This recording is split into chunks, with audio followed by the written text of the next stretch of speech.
கர்த்தராகிய இயேசு கிறிஸ்து நாமத்திலே உங்கள் அனைவருக்கும் வாழ்த்துக்கள். இந்த நாளிலே அற்புதமான அதிசயமான உயிருள்ள ஒரு வார்த்தை, சங்கீதம் 81:7. நெருக்கத்திலே நீ கூப்பிட்டாய், நான் உன்னை தப்புவித்தேன். நெருக்கத்திலே என்னை கூப்பிட்டாய், நான் உன்னை தப்புவித்தேன். நெருக்கத்திலே நீ கூப்பிடும் போது நான் உன்னை தப்பி வைக்கிற தேவனா இருக்கிறேன்.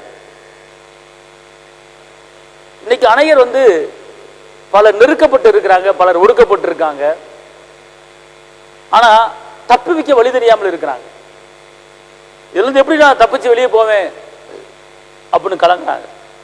ஆனா இன்னைக்கு கர்த்தர் உங்களை பார்த்து சொல்றாரு, நெருக்கத்திலே நீ கூப்பிட்டாய், நான் உன்னை தப்பி வைப்பேன். நெருக்கத்திலே நீ கூப்பிட்டாய், நான் உன்னை தப்பி வைப்பேன். அதனால கடன் பிரச்சனை என்கிற ஒரு நெருக்கம் இருக்கிறதா? பலவீனம் என்கிற ஒரு நெருக்கம் இருக்கிறதா? பிரிவினை என்கிற ஒரு நெருக்கம் இருக்கிறதா? போராட்டம் என்கிற ஒரு நெருக்கம் இருக்கிறதா? இந்த நெருக்கத்திலிருந்து எனக்கு விடுதலை கிடைக்கவில்லை என்று கலங்கி தவித்துக் கொண்டு இருக்கீங்களா? பலவித காரியத்தில் ஒடுக்கப்பட்டு இருக்கீங்களா? ஆனா கர்த்தர் சொல்றாரு, பல மாதங்களாக பல ஆண்டுகளாக ஒரு பிரச்சனை மாற்றி நீங்கள் தவித்துக் கொண்டிருந்தால், ஆனால் இன்னைக்கு அந்த பிரச்சனை உன்னை தப்பி வைக்க போறேன், உன்னை தப்பி வச்சு உன்னை நடத்த போறேன். மாறி கபாது சம்பள கம்பரா. பல ஆண்டுகளாக நடக்க முடியாமல் உட்கார்ந்த இடத்துல இருக்கீங்களா? தப்பி வைக்க போறாரு பலவீனத்திலிருந்து.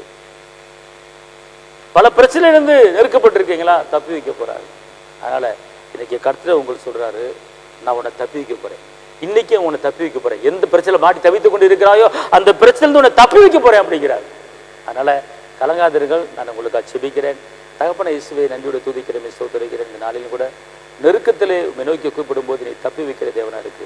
இந்த வேலையில யாரெல்லாம் உம்மை நோக்கி கூப்பிடுறாங்களோ, எந்த பிரச்சனையில மாட்டி தவித்துக்கு இருக்காங்க, கடன் பிரச்சனையா இருக்கலாம், பலவீனமா இருக்கலாம், பிரிவினையா இருக்கலாம், சமாதான குலைச்சலா இருக்கலாம், திருமண காரியமா இருக்கலாம், எந்த காரியமா இருந்தாலும் அதிலிருந்து உடைய பிள்ளைகளை தப்புவித்து கரம்பிடிச்சு நடத்துங்க. தேவ கிருபை கூட இருப்பதாக இயேசுவின் நாமத்தில் பிதாவே, ஆமென்.